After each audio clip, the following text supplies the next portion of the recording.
Bonjour à tous. Aujourd'hui, nous allons voir comment ajouter ou soustraire 1, 10 ou 100 très facilement. Pour cela, vous verrez que lorsque l'on ajoute ou que l'on soustrait 1, c'est le chiffre des unités qui va changer. Lorsqu'on ajoute ou que l'on soustrait 10, c'est le chiffre des dizaines qui va changer. Et pour 100, ce sera le chiffre des centaines. Je vous laisse ça ici et nous allons faire quelques petits exemples pour illustrer mes propos. Alors, si l'on prend par exemple 24,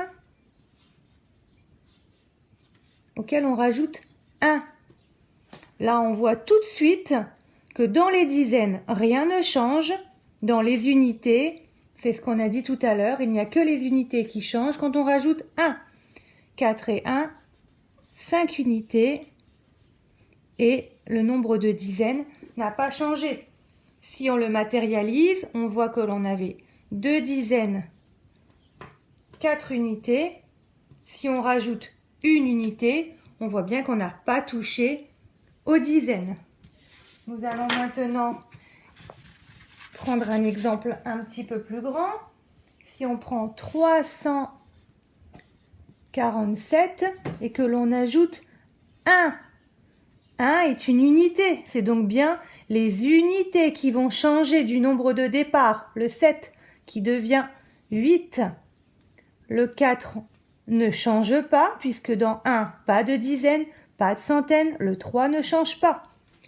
348. Si on prend l'exemple maintenant,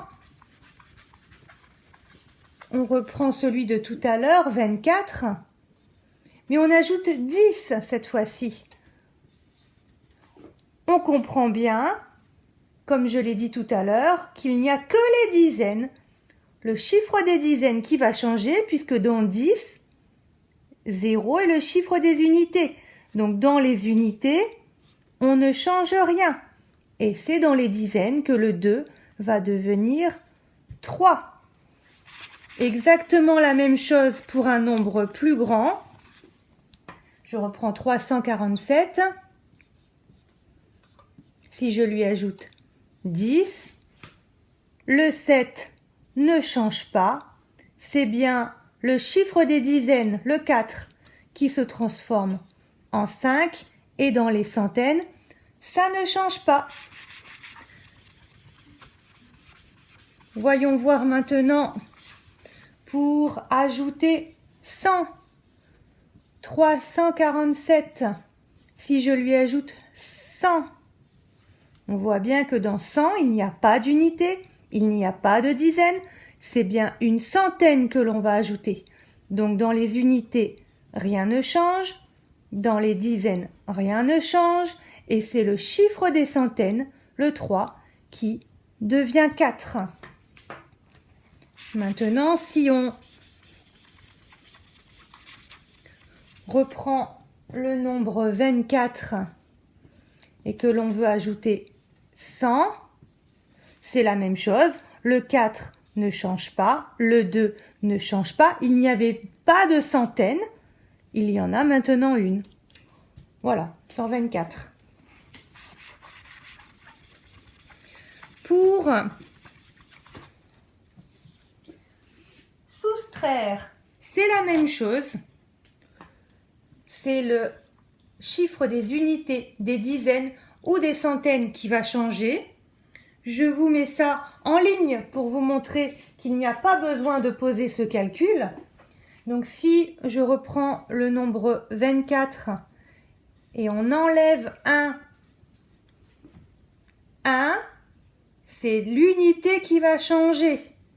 Donc le 2 ne change pas.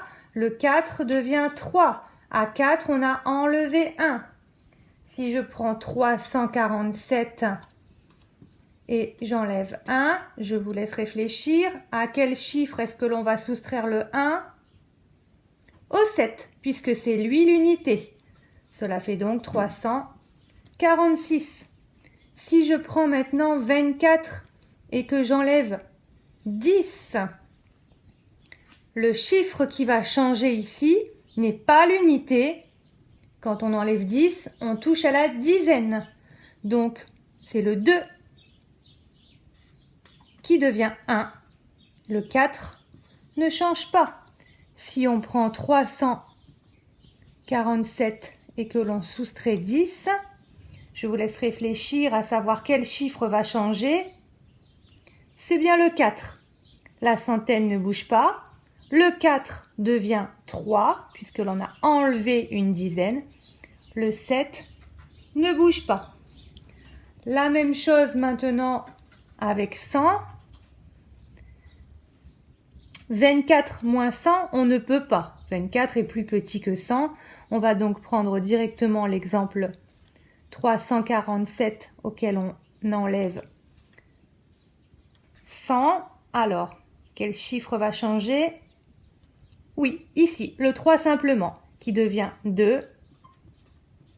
247. Et voilà. Donc, pour enlever ou ajouter 1, 10 ou 100, en réalité, c'est très facile. Il n'y a qu'un chiffre qui change. Cela dépend. Donc, l'unité, la dizaine ou la centaine.